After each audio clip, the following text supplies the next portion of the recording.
Hi guys, welcome to revision session on EIS. This is part 4 wherein we are going to deal about information system controls. I hope the last session was informative because we discussed the entire extensive discussion of the information system components, right, from hardware, software, people and everything in clear detail. So I hope that session was informative. Let's do this session wherein we're going to talk about controls. You know what controls are, right? Controls are nothing but the policies and procedures adopted by management. Controls are nothing but the 3 P's. You know the 3 P's. Policies, procedures and practices. Policies, procedures and practices that are adopted by an organization to ensure that the objectives are achieved, there is orderly and efficient conduct of business. So I hope you know the definition of control. We have seen it in the first chapter, we have seen it in audit. All these have been so many times that we have discussed on controls. But now what I wanted to tell about information system controls is that first of all there is a classification. We need to know about what that is. Let's talk about classification of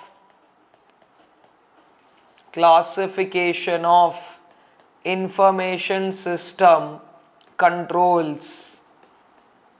When you say what are the classifications of information system control, we go by 3 classifications. First, control based on their objective. What is the objective of the control? Is the objective of the control to stop something from happening? Is the objective of the control to detect something once it happened? So what is the main objective of the control? So based on the objective, we have 4 classifications. They're called as preventive controls. Then we have detective controls, corrective controls, preventive, detective, corrective, and if none of these are working, then they're called as compensatory controls. Preventive, detective, corrective and compensatory controls. Then let's talk about controls classified based on their nature. Based on the nature, controls are classified into physical controls. Then we have environmental controls. And lastly, we also have logical controls. So the first chart I want you to make is this one, that we have classifications of the controls based on objective. We have 4, based on nature we have 3, and finally based on audit. Classifications based on audit, we have 2 of them. They're called as managerial controls. They're called as managerial controls and application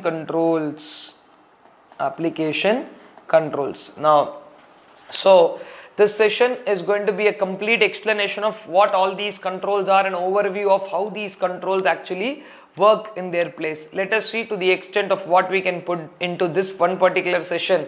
See, I don't want to dump so much into one odd session. So first let's try and understand what exactly are the categorization of controls here based on the objective. So going by that, first let's talk about these 4 controls. I hope you already are aware of them. In terms of preventive controls, so based on what we're discussing now is based on objective. Based on objective, we have the first control called as the preventive control. Now what is the preventive control? Let's say anything that which is a control, a policy or procedure, controls which prevent or stop something, controls which stop before happening of the event, before happening of any event or anything bad, that is anything that's going wrong. If something is stopping that, like say for example, if you take a vaccination, it will prevent a disease. Like rather than waiting for the disease to come and then take a treatment is more like a detective and corrective control because they both go hand in hand. But controls which try to stop, like say there is a security guard who is trying to stop a thief entering a particular place, so something like that is called a preventive control, which try to stop something from happening. That is called a preventive control. Okay, and then we have some examples of the preventive control, like I say, security guards. security, CCTV cameras. Because the CCTV camera is there, it's not going to kind of stop somebody from doing it. But the threat that there is a CCTV, there is something that's capturing their attempt. So CCTV more works like both a preventive and detective control. Then vaccination, it's more a detective control, the CCTV. But of course, the fact that there is a CCTV here, I should not do something wrong, is also a preventive thing stopping from that. Password is a very good example of preventive controls. That's the first set of controls that stop something from happening. Then let's move on to what is called as a detective control. Now, in detective controls, these controls are basically designed to detect. Designed to detect in the sense design to find out. Design to find out errors, omissions, whatever, okay, what goes wrong, errors, omissions. When I say etc, it covers everything. Like, you've heard about this term called the audit trail. Audit trail is a very good detective control because the trail captures the entire thing and what is there in the trail, who's done what, whether that is useful for finding something in future. Everything of that will be basically taken care into, or basically taken into the list of these things. Detective controls to find out any errors or omission. Like, say for example, you have audit trail. That's a great example. And treatment against risk, like vaccination is a preventive control, right? So then treatment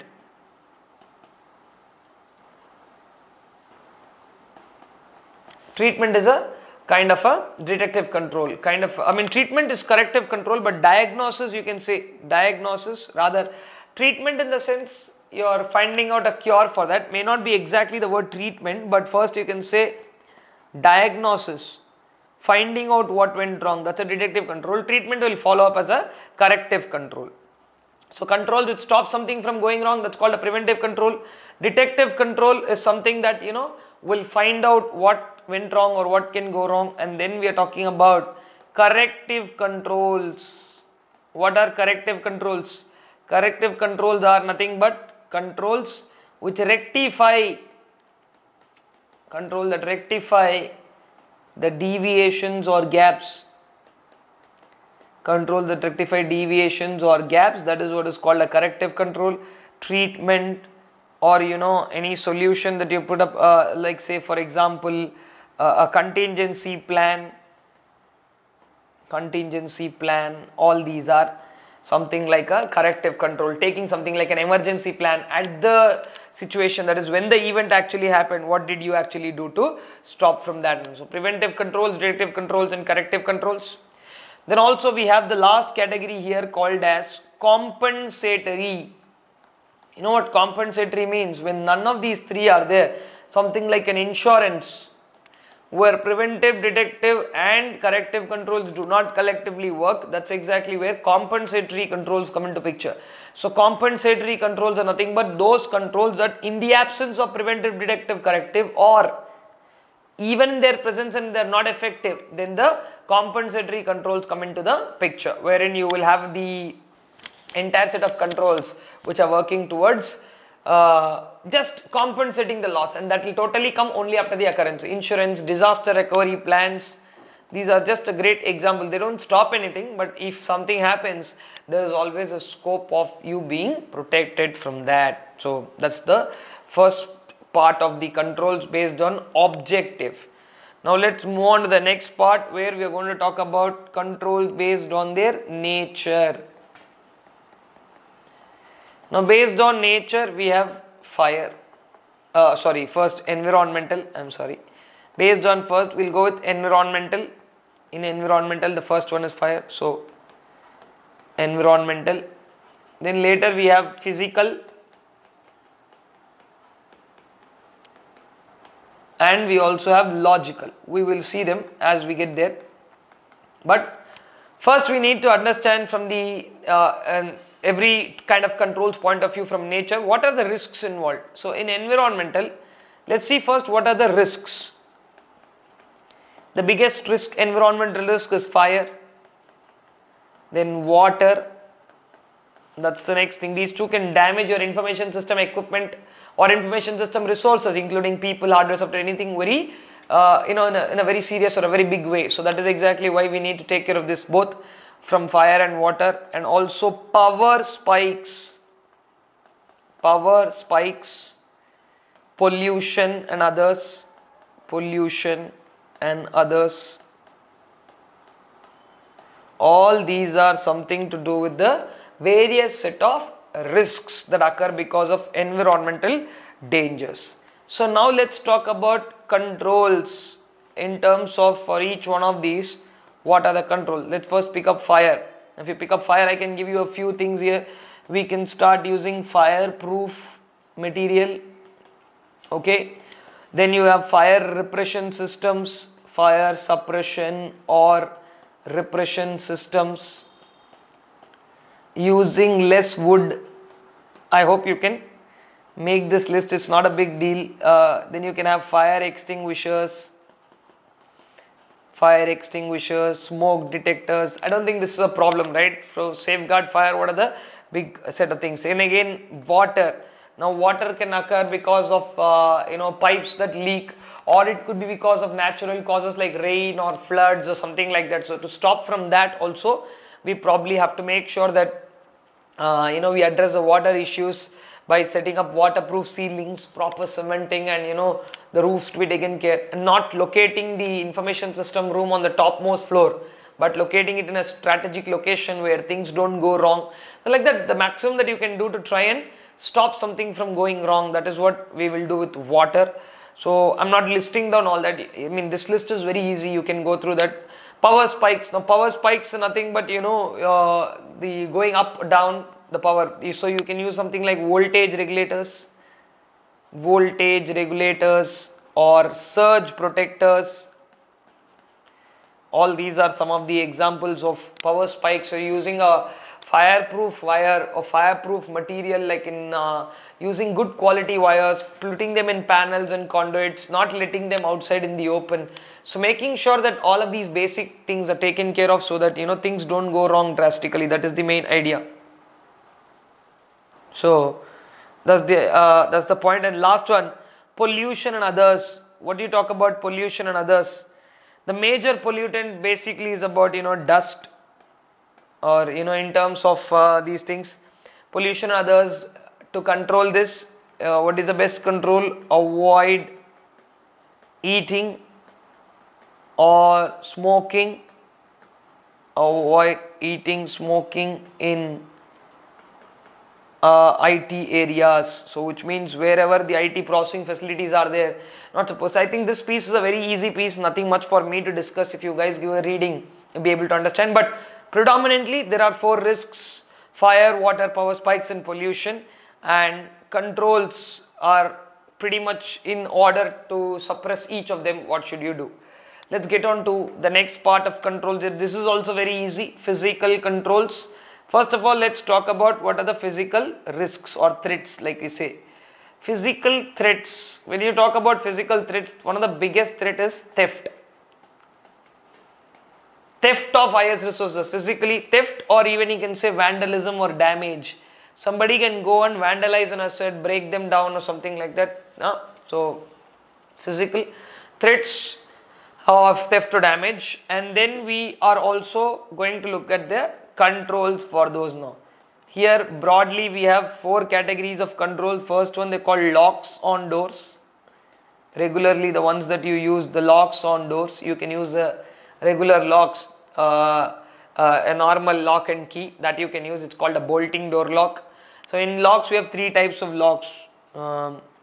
We have bolting door locks, electronic door locks, which are using some pin or a electronic card to insert. Then we have biometric door locks nowadays. So all these are pretty much locks that you can place on a door to make sure that physically the premises is safe. The second sort of control for physical control, I'm taking it here, it's called physical identification medium. Physical identification medium. When we have physical identification medium, we have something like PIN, password, ID cards. Okay, not password. You can ignore that. PIN, ID card, all these are physical identification. Uh, I mean ID badges or ID cards, just to identify that you are the right person coming in and going out. And these things are physical identification medium. So either logs, physical identification, then there's a best thing called logging.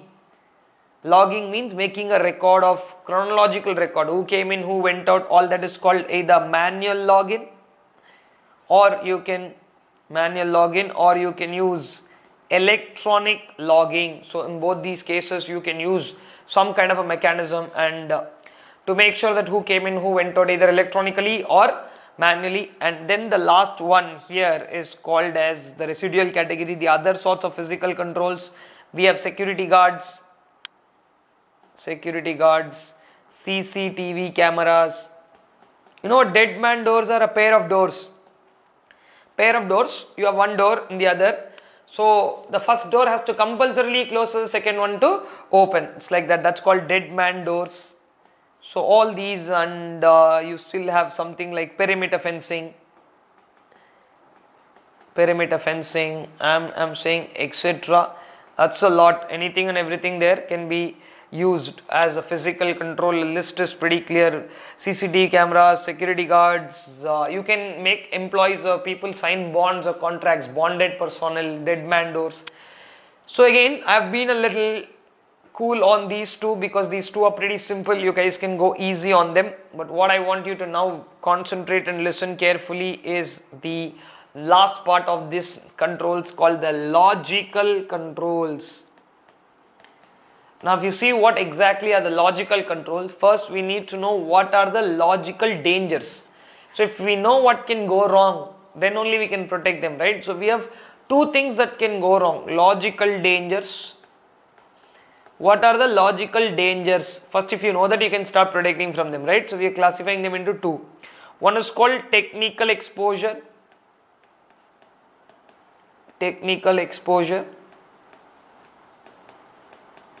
One is called technical exposure, and the other one is called as asynchronous attacks. I'll explain each one of them, don't worry.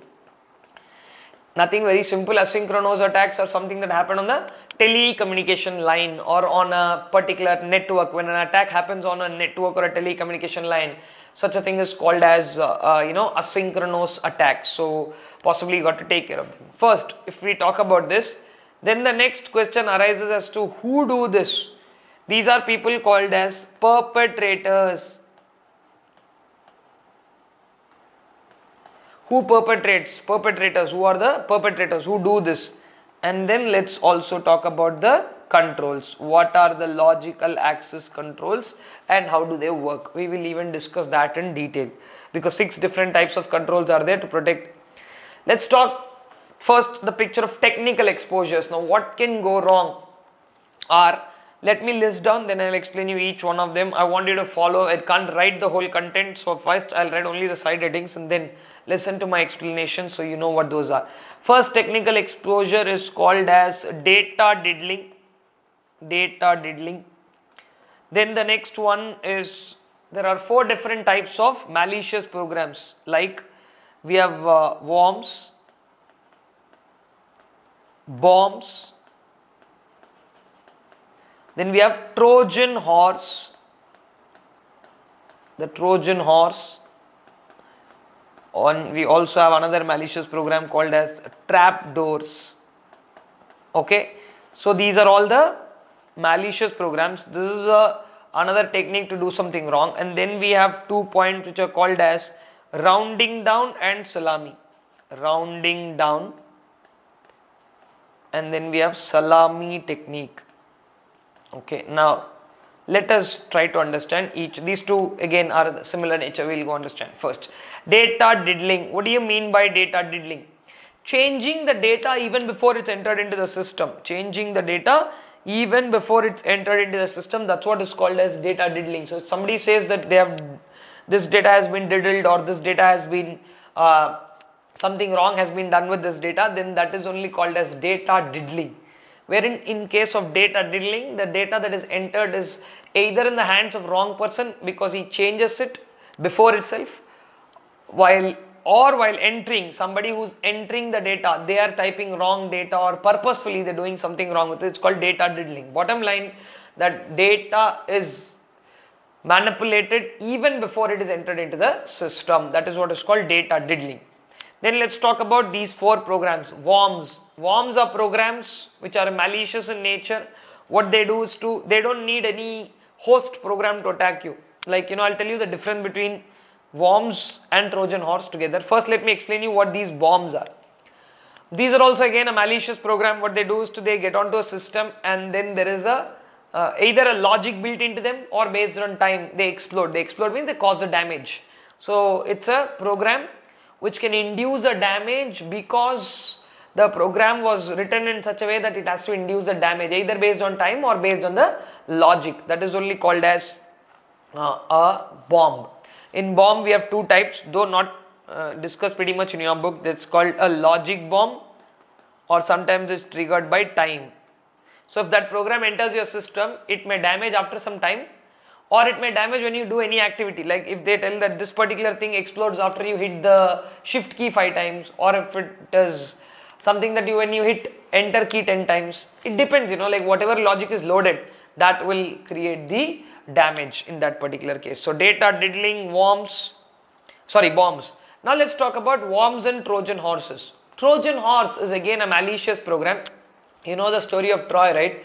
There's a huge wooden horse in which the enemy hides and comes in.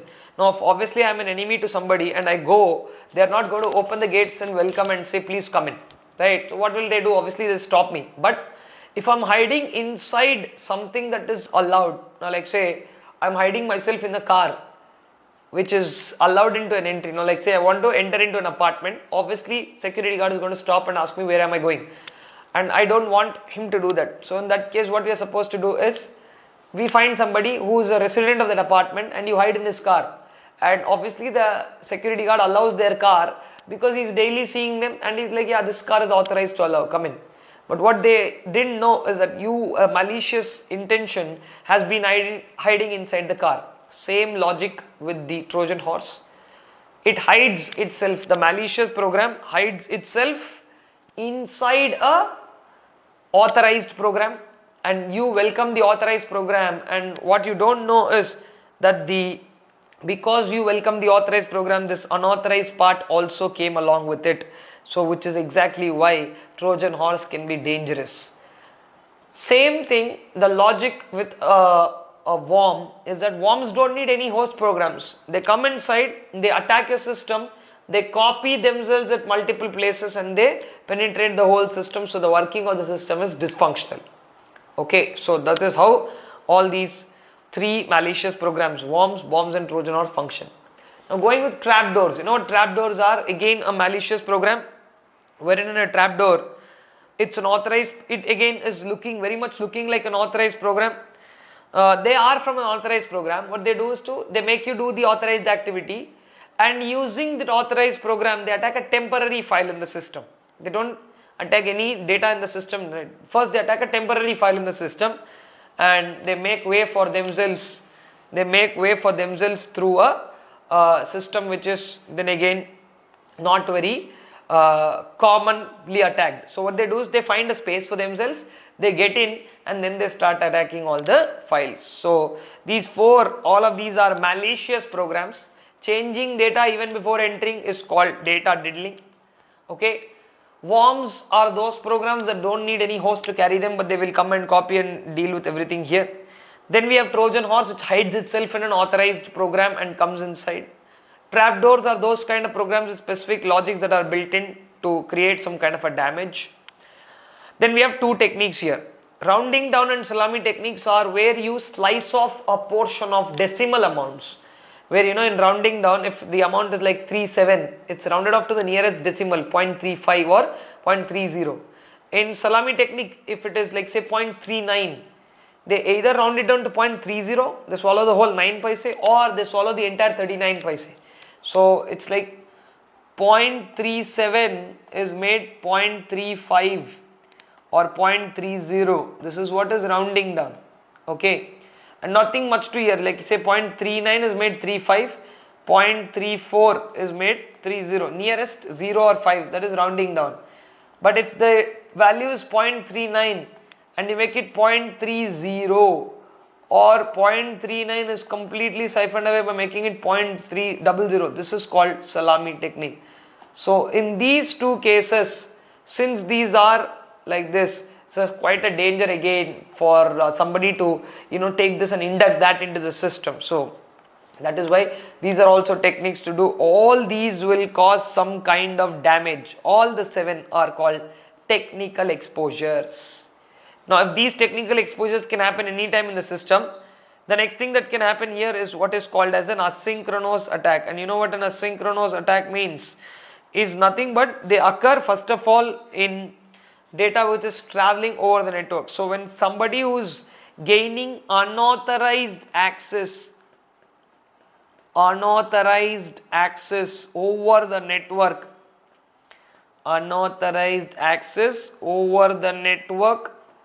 that is what is called as asynchronous attacks. This can be done using 4 techniques. First, send so much data into one system over the network that there is excess data, whatever is there will overflow. That is called as data leakage.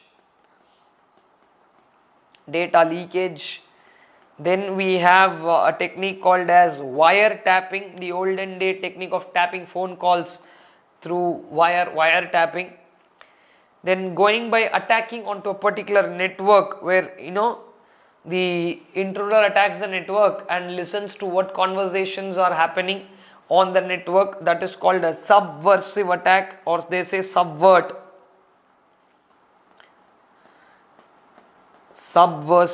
attack. So they attack onto the network and see what's traveling on the network or what's going on the network. So the intruders, whoever are there, they'll be able to get some confidential or key information. That's what is called a subversive attack. And then last one you have piggybacking. Piggybacking is an act of following a authorized person. It's an act of following an authorized person. You are unauthorized, you're following an authorized person. When he opens the door and he goes inside, before the door closes, you are also rushing behind him. This is called piggybacking physically. But you can do this with electronic piggybacking. When somebody logged on to their email or logged on to their system and they are not there, you are gaining an access to them right behind that through electronic means. That's what is called as piggybacking. That's why we ask you not to keep any devices all the time logged in. If you are not using the device constantly, then it's better for you to log out. Now the bigger question is if these are the dangers logically, if these are the dangers that happen logically, that is the technical exposure and asynchronous attacks, who do them generally? Now who are the ones who do them generally? They can be done by hackers, they can be done by our own information system personnel, they can be done by our employees, current or former, disgruntled employees, who are dissatisfied or disgruntled, those people can perform it. Industry competitors can do it. Industry competitors, foreigners, so many people who don't want good for you, or any organized criminals, anybody, I'm saying, etc. Okay. So a lot of people are there who can do this damage to you. That's why it's called as these people are called as perpetrators. So what are the dangers? We have technical exposure. What are asynchronous attacks? We have these, and these are the people who do it. They're called as perpetrators.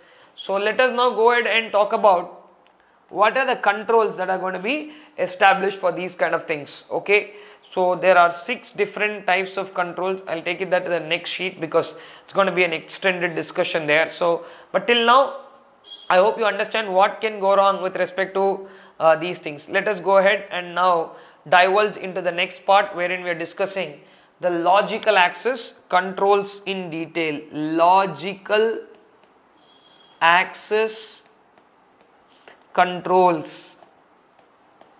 What are some of the logical access controls? Wherein the first one would be 2 things, guys. First and foremost thing, if the user is vulnerable to something, right? Generally when the user does something wrong, that is the first and foremost place where things can go wrong. So let us take care of the user in the first place. User management, user access management. If we take care of the user predominantly, we can reduce this damage a bit.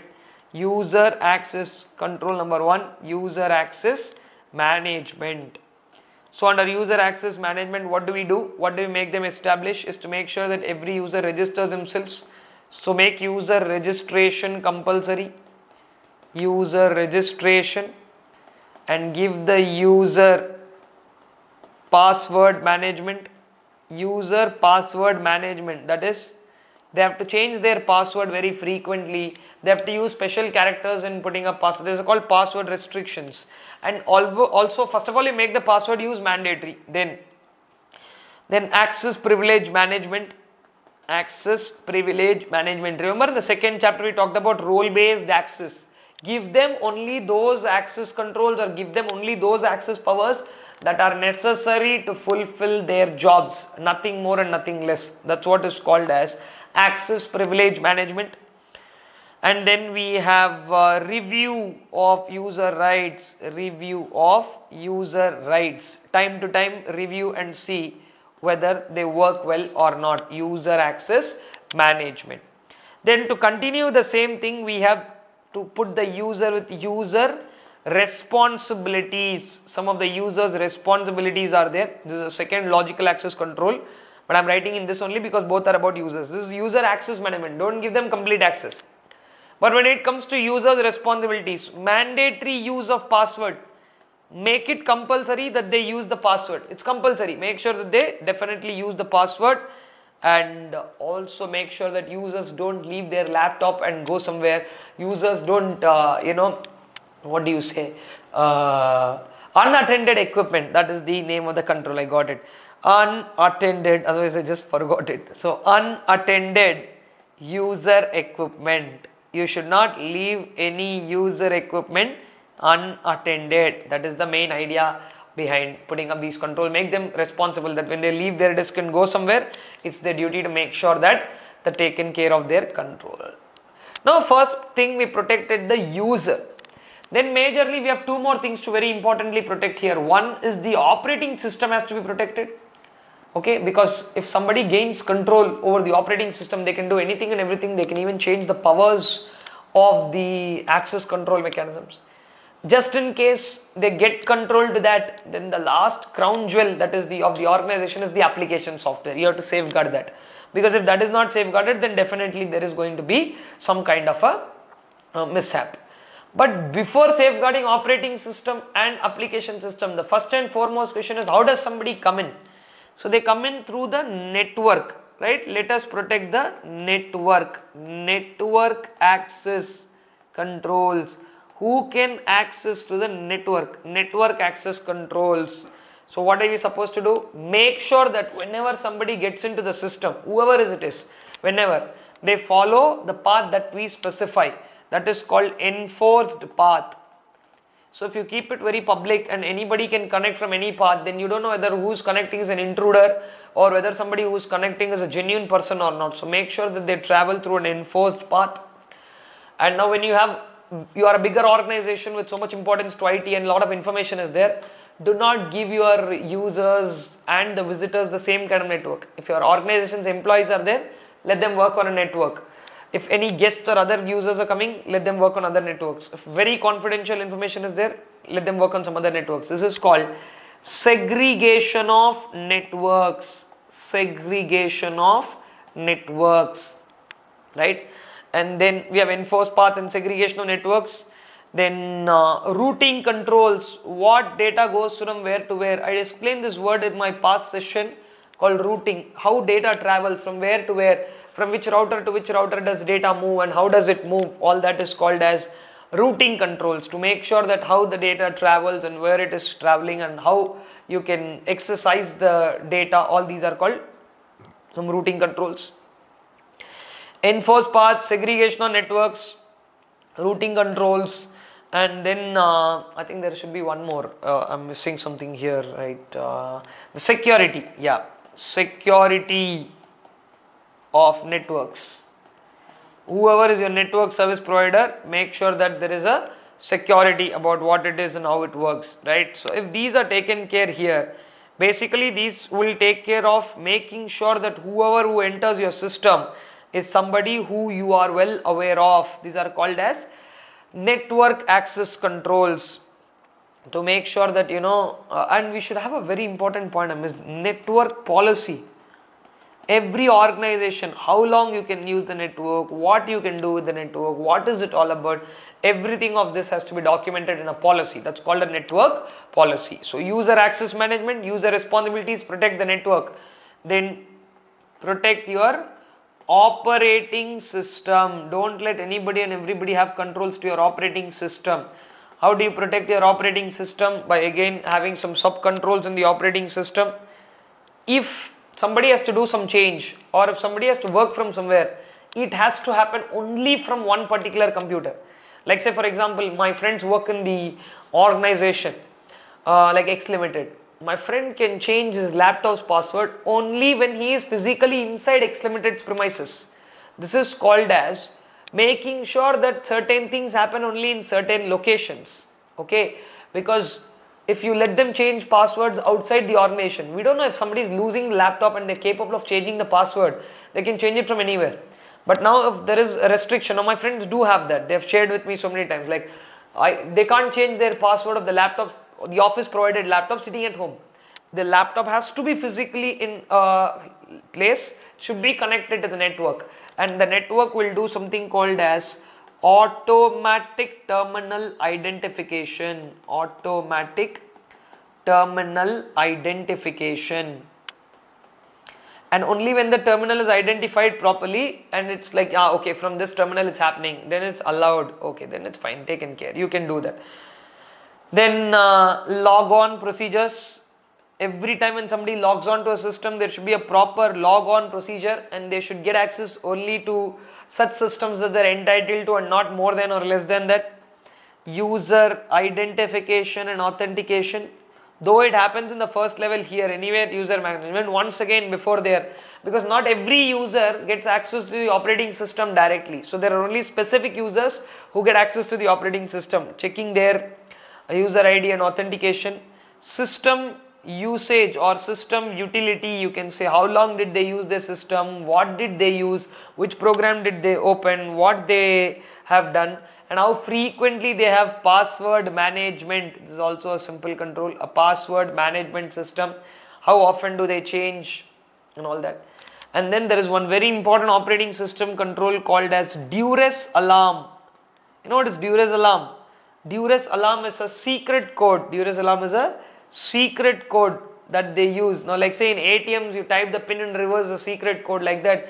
Every system should have a secret code. When somebody is putting a gunpoint on, at the gunpoint they're making you do something, then you can't take your phone and say please give me a minute, I'll text the police. So you have to do something while doing the forced activity itself, the message has to be conveyed, and that is only called as a duress alarm. And then terminal timeout, very important control. When a terminal is not used for quite some time, that is like how session expired happens online. So if you're not using it for some time, then log out from the terminal. Terminal timeout, that's what is called. Operating system controls, a lot of these controls are there in the operating system, making sure, because that is the one last door that anybody wants to break before they get their main thing in control. Let's just say that even if operating system controls are breached out, then they have, I think there is one more, 1 2 3 4 5 6 7, there's this one called as limitation of connection time, that you can connect only during office hours and all that. Limitation of connection time, you can connect to the system only during the office hours and not other than that, and all that is called limitation of connection time. A very extensive topic, guys. You can run through this, because once they already asked network controls in the exam, so they can always ask you operating controls, so long answer question for 4 marks or 5 marks. And then if you protected all this, then you protect your application software or the application system controls. What are some of the application system controls? You have what is called as access restrictions. Access restrictions on information. Who can access the information?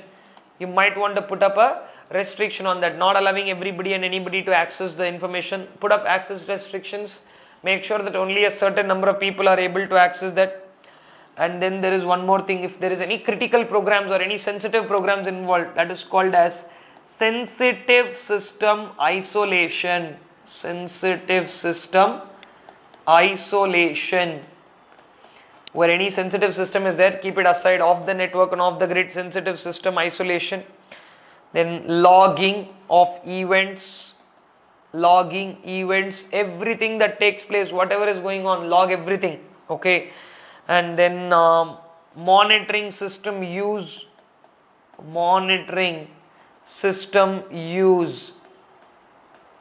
all these are some of the application system controls. And then there is one more very important application control, that is called as clock synchronization. Making sure that you are in the local time zone and you are in the local standard. If all these controls are adopted, you're trying to make sure that something does not go wrong logically, that you're trying to protect your system. And also, if you're using mobile devices, there are mobile computing controls, same set of controls, but they're put upon mobile devices. They're called as mobile computing controls. Nothing much to discuss on that.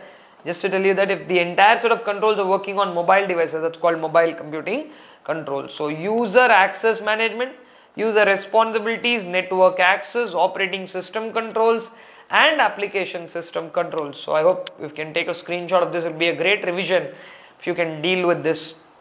So yeah, I think this is the most extended or extensive version of how the entire controls are meant for. So start doing this in trying to understand how that works. So that's the at length the discussion of the control. So here is, okay, let me quickly take you through what we've done here in this session. Classification of controls we've discussed, preventive, detective, corrective and compensatory controls. These are the controls that are meant for, what do you say?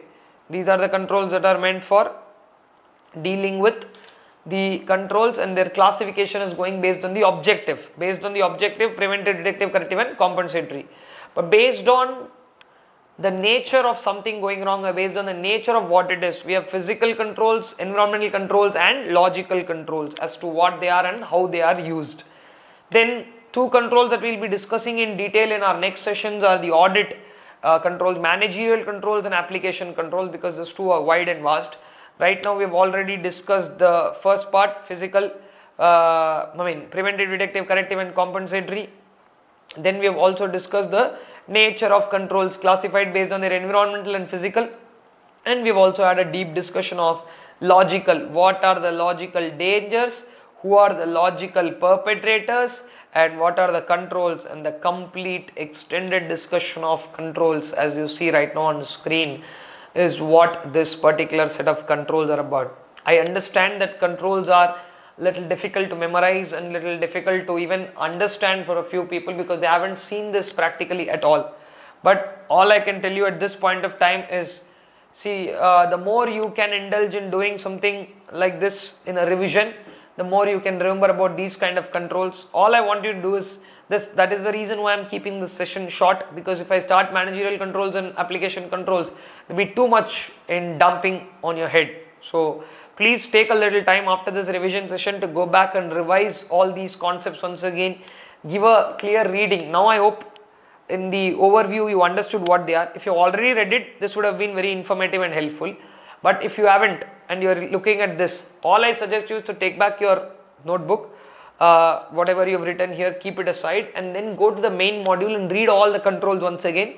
You will definitely have a better understanding, is what I feel. So, and then come back here and redo this session. It's a short session, right? So you can redo this and try and have a great grip on controls. In the next session, which will be the last part for this chapter, the third chapter, we will discuss about application controls, managerial controls, and some of the audit tools. Continuous audit techniques and continuous audit tools are there, and a small topic on audit trail. So that session's context is restricted to those 4 topics, and we will revise that also in our next session to wind up chapter 3. So I will see you in that last session for chapter 3 in my next meeting.